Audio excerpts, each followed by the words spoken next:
السلام عليكم. بولنا معنا هore soo dhigay Telegram-ka ayaan arkay 77%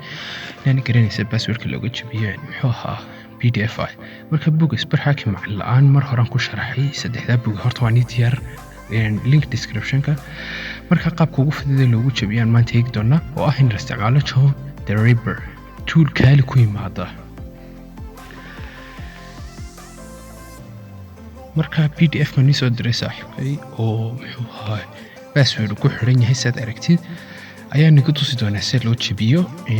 PDF-ka aan ku garanayo laakiin waan save gareysanaya home directory-gaygan ku save gareysanaya PDF ku qoran muga.pdf okay haddaan nimka ls yiraahdo halka wada arkaya muga.pdf wixii soo galay system-kayga caadiga marka amrada waxaan si diyaariyay warqad yar halkaas marka hadda soo degsan John the Ripper amarka koobaad ku dejiso marka haduu ku degsan yahay kaali markasta uu ku degsan yahay amarka labaad baad ku dejinaysaa haddaan new feature ahdo system-kayga waxa ku doontaa inuu kaali inuu ku yimaado John the Ripper marka khaliya ku base garay amarka labaad PDF to John magaca PDF-ka calaamada yar PDF.txt baad ku qoraysaa marka saad tiraahdo waxa soo qabiyaysaa John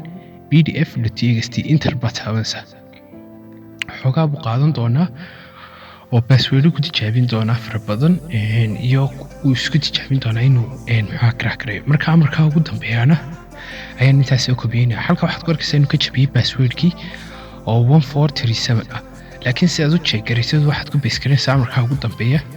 kadib adiga halka ku arkaya password-kii uu ku tusay isagoo zero format oo 1437 baa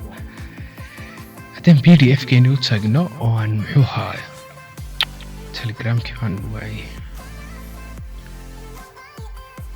Telegram-ka soo kici kadib haddaad halka ku aragtid oo kan PDF-kii hadaan password-kii geliyo okay alla ka yiraahdo waad arkaya buugii soo diray saaxiibkay password-kii saasaan ku furay